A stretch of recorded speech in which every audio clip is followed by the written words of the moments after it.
seated and keep your hands, arms, feet, and legs inside the vehicle at all times. If you look straight above your heads up there, you'll see the animal spotting guide. That's a very good guide to reference for whenever we're out on the reserve trying to spot some animals. Although we may or may not see all those listed there today, although we do tend to have some pretty good luck. Now we are entering the animals' homes today, so as a courtesy to them, please refrain from shouting at the animals, making any hissing sounds, whistling noises, anything like that, because although it is harmless to us, it is not natural to them and it actually does scare them. But you are more than welcome to take pictures and videos. Just make sure you do have those devices ready, since we won't be able to stop for every single animal today. And even whenever we do stop, it'll only be for just a few short moments. Now we are just waiting to get that final all clear signal from the warden before we head on into the reserve. If you are going to be taking pictures and videos, make sure you hold on to those devices tightly. Unfortunately, if you drop anything from the truck, I am not able to stop and retrieve that item for you. You'll have to wait for the warden to come out and grab that item.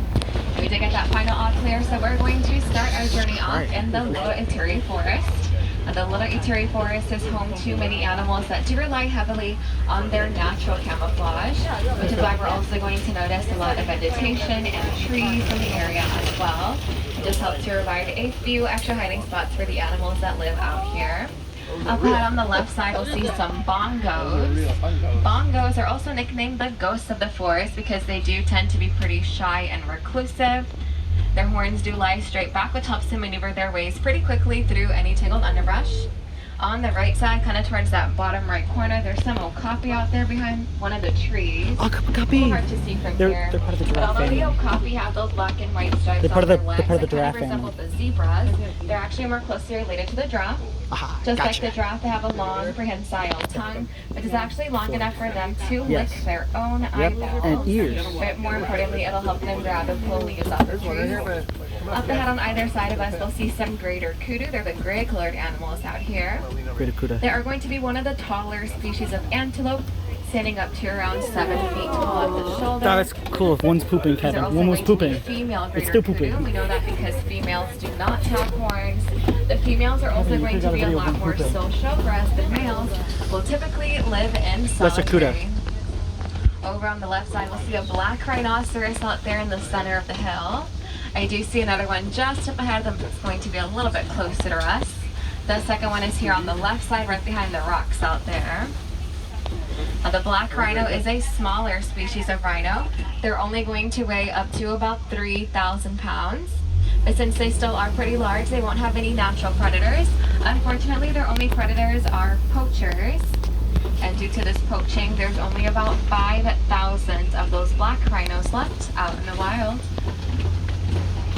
Now, the animals of the forest, they do tend to be a lot more active during the night, because during the day they can be pretty vulnerable to certain predators. So they'll use the cover of the darkness as their time to come out, roam around, hunt, and feed. Over on the left, if you look all the way in the back, kind of in the sun, there's two black and white animals back there. Those are the saddle-billed stork. The saddle-billed stork are pretty cool. They do stand up to about 5 feet tall, but their wingspans are almost double that, reaching about 9 feet across. Now, as we head on out of the forest, we are going to start to make our way down into the Safi River. Now, the Safi River is home to some animals that do flourish in the water, like the pelicans and crocodiles. So hopefully we'll see some of those animals out here today. As we come down directly on the right side, there are some Nile hippopotamus. They're going to be towards like the back right corner out there. They're a little hard to see, so we'll try to find a few more of them Right here. just up ahead. But these hippos, they do have pretty sensitive skin, so they will spend the majority of their time in the water. So they have learned to hold their breaths for about 8 minutes at a time. They typically come out during the night and they spend that time grazing the land and eating up to about 90 pounds of vegetation. So they are pretty large. Full-grown male hippos can weigh up to about 5,500 pounds. We'll see a few more out here on the left side. You can see one of their backs kind of sticking out of the water out there. Now, a group of hippos, like the little group that lives out here, will be known as a float of hippos. Yep. Like that little Float. one just poked its head out right there. You can kind of see its shadow next to mom in the water. Now, these little ones, whenever they're born weighing between 50 to 100 pounds, so they are pretty small. On this island, we're going to see the pinkback pelicans. They're the larger white and gray animals out there. Pinkback pelicans get their name from the pink coloration that appears on their back during mating season. And we'll see another one, the hippos, right here pretty close to us on the left as well. Now, although they do spend a lot of their time in the water, they're actually not very great swimmers. So they'll either hang out at the surface of the water or go all the way down to the bottom of the river and just kind of walk around. And it looks like as we head on over this bridge, if you look over on the left side, we'll see some Nile crocodile. The Nile crocodile, they are the largest species of crocodile, weighing up to about 500 pounds and growing between 16 to 20 feet in length. One of Kevin. These One of the Nile crocodiles, they do have crocodiles. pretty powerful Over jaws. at Seneca- They that were are at Seneca capable Park of right here. crushing the bones of their Yeah. prey in one snap. And although they are very strong, they can also be gentle as well. Because it's part of the AZA A training lot of the trading times they'll program. put their eggs in their mouths and roll them around in there, cracking them just a little bit, kind of as a way to help those baby crocodiles hatch whenever they're ready. But it looks like we are starting to near another change of vegetation, which means that we are headed down to the grassland known as the savanna. Baobab tree. So as you start to head on down there, just up ahead on the right, you'll see a funny looking tree. Baobab. Now, these trees are native to Africa. They're called baobab trees. They can also be known as upside down trees, since they do look like they're upside down. A bit more commonly, they're going to be referred to as the tree of life, because most of that trunk is filled with water, which many animals are going to use as a resource. One way those baobab trees are able to preserve so much water that they'll actually be leafless for about 9 months out of the year, and they are able to live for very long periods of time. Baobab trees can live up to about 1,000 years old. Now there are going to be quite a few different animals that we'll see out here. Directly on I the just saw right a Dakota side, we're going to see charge. the Ankole cattle. It's one of the large horns. Behind that cattle, there's some white-footed wildebeest. Now, these Ankole cattle, they can also be known as Watusi cattle, They killed named after the Mufasa. people that first domesticated them. The ones back And there. those horns are going to grow The ones between they killed 3 to Mufasa. 4 feet in length, but they're made out of a honeycomb-like structure, so they're not as heavy as you may think. Look at those. And those wildebeest back there, the word wildebeest in the Afrikaans actually translates to wild beast. Yeah. They do also like to be in pretty large herds, but in the wild, those wildebeest herds can grow up to about 1.5 million of them. You may have also noticed back there that it looks like the wildebeest have black stripes on their sides, but those are actually not stripes. Those are going to be sweat stains. So kind of how we're able to sweat in our clothing, kind of the same thing that's going on with the wildebeest back there. And with them being able to sweat that heavily, it helps to regulate their body temperatures and keep them cooled off throughout the day as well. We're supposed to be over here. Here on the left, if you look towards the back right side, there is a spotted hyena walking around. All the way towards the back right, kind of heading over. Nope, never mind. Went back that way. Actually, 2 of them back there. You can kind of get a very quick glimpse. I know they're a little hard to see back there. Now, many people believe that hyenas are scavengers, but they actually No. do hunt for most of their food. They do Yeah. have pretty powerful jaws and teeth, so they are able to cut through bone pretty easily. And within those hyena societies, even the lowest ranking females will still be above the highest ranking males. Yep. Now see some wildebeest over on the right side kind of running around out there. Looks like a few more of them are going to start to join in. So we are going to go a little bit slower just for their safety as well as ours. Now these wildebeest, they are migrating animals, and they do primarily migrate during the Great Migration. And they are the leaders of the Great Migration. So these wildebeest, they kind of started out, they're going to migrate first, and then all the other migrating animals will follow directly behind them. You're also going to start to notice these mounds out here on either side of us. These are called termite mounds.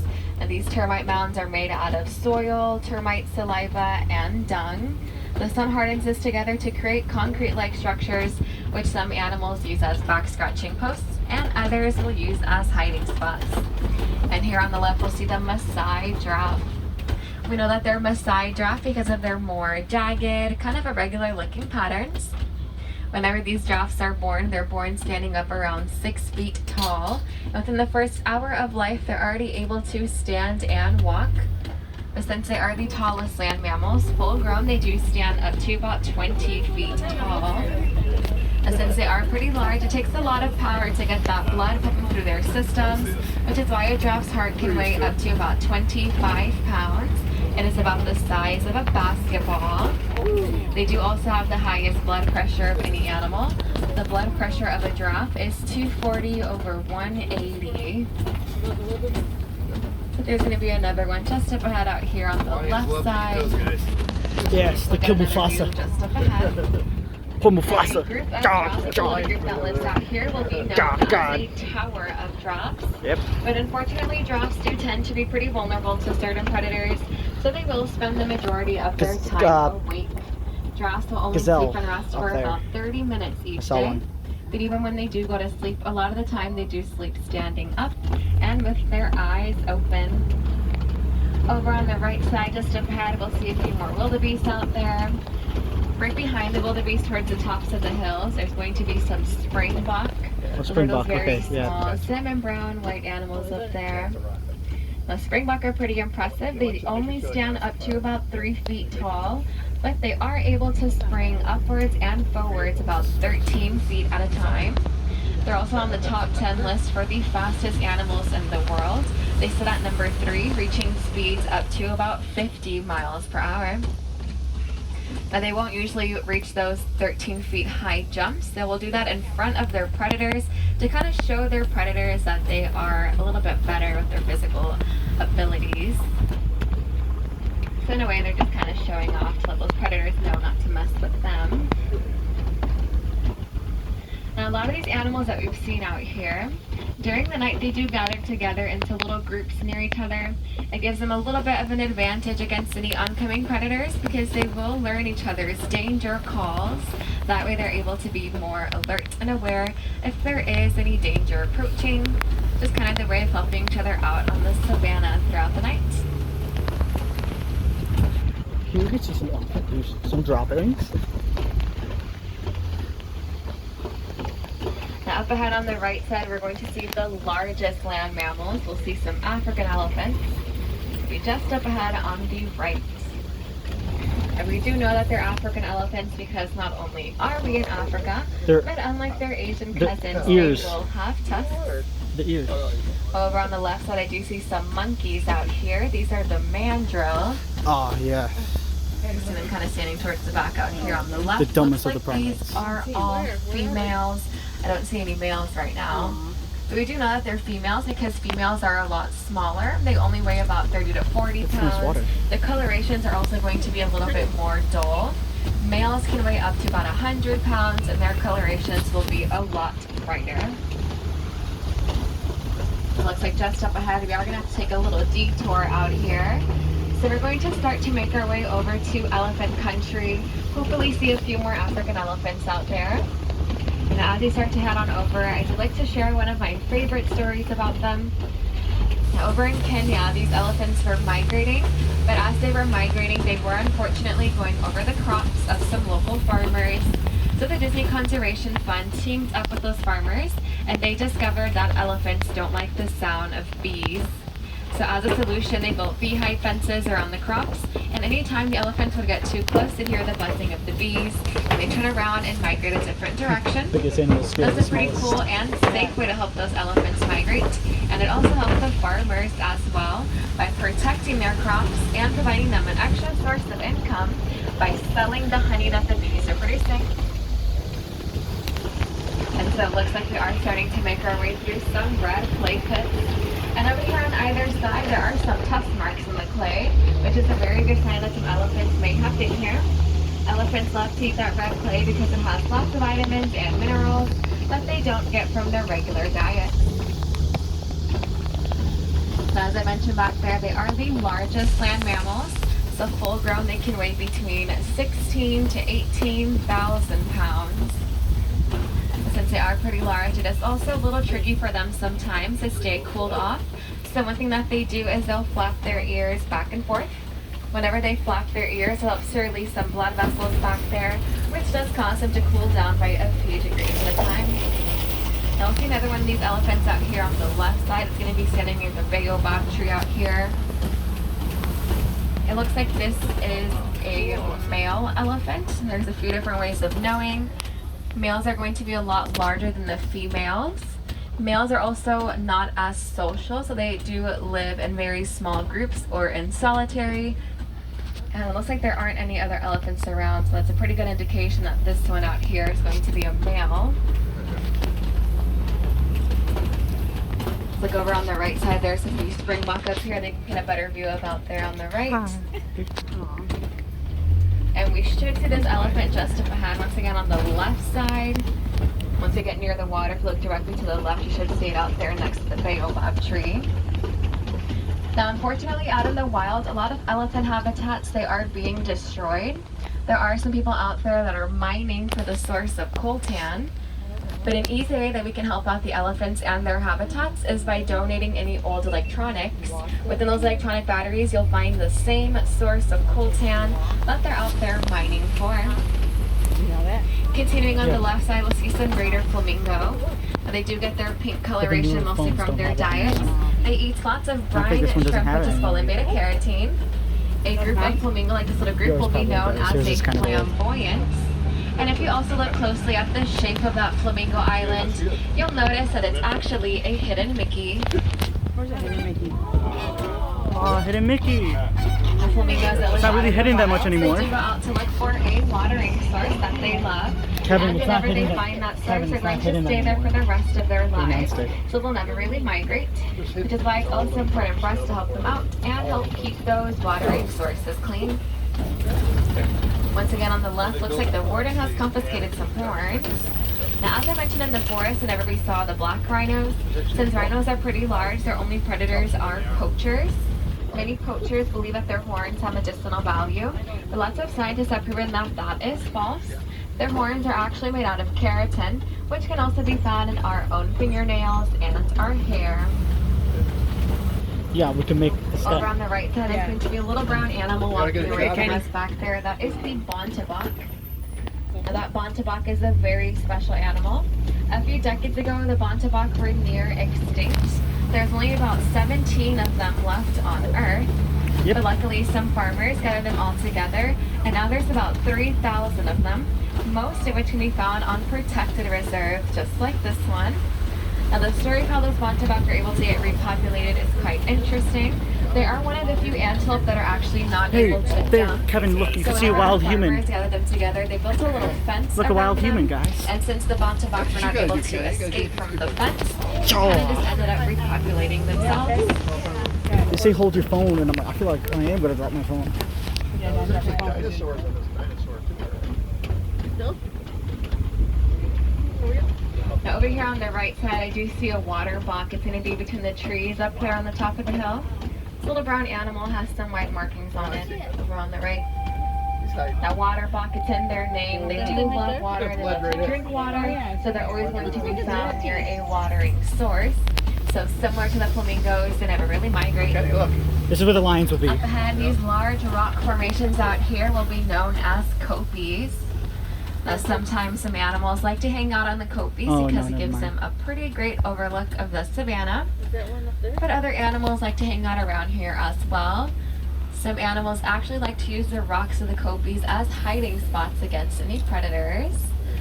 So we'll see if we're able to find It's a any little bit like animals out pride here rock. today.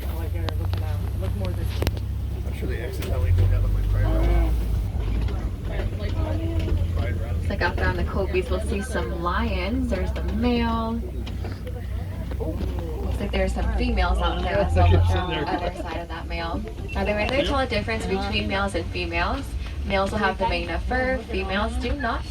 Well, Now there's that no, male's mane no. is pretty large. They can grow to weigh No. up to about 40 wrong. pounds. So it makes it She's a wrong. little bit harder for the males to go out hunting, which is one of the reasons why the females will Kevin. do the hunting while the male stays behind and takes care of their home and the pride as well.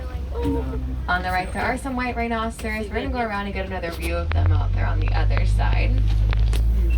These lions, they are nocturnal animals, as I mentioned, but so they do spend the majority of their day resting.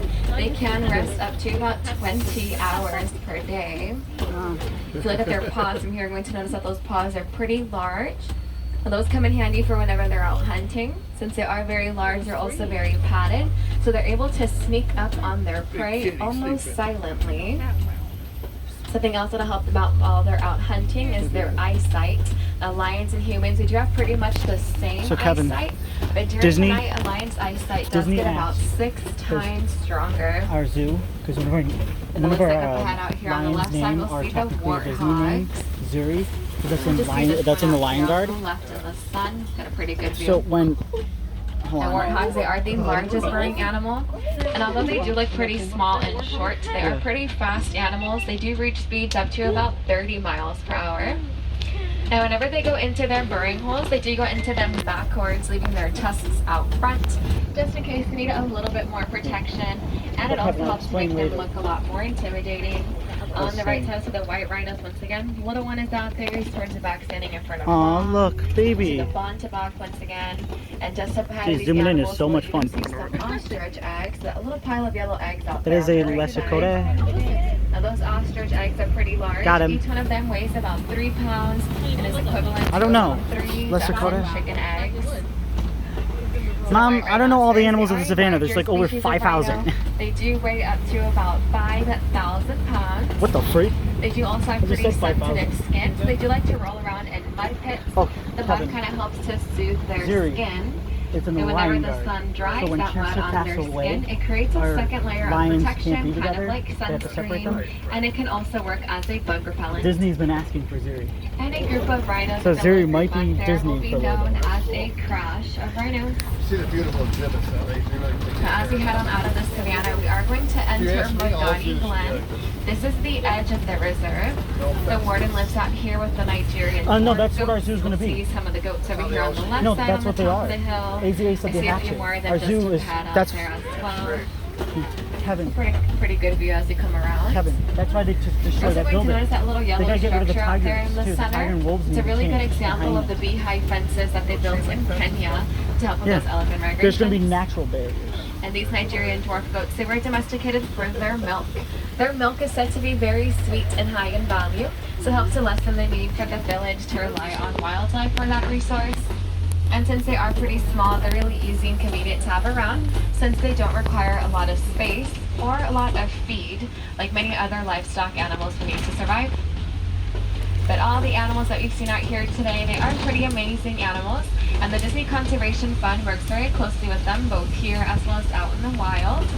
One way that we can all get involved is by making a contribution to the Disney Conservation Fund. You can go to any Animal Kingdom merchandise location and they'll match your donation dollar for dollar. There's also select merchandise items that'll have a Disney Conservation Fund tag on them. And if you purchase one of those items, part of that purchase will go towards the fund as well.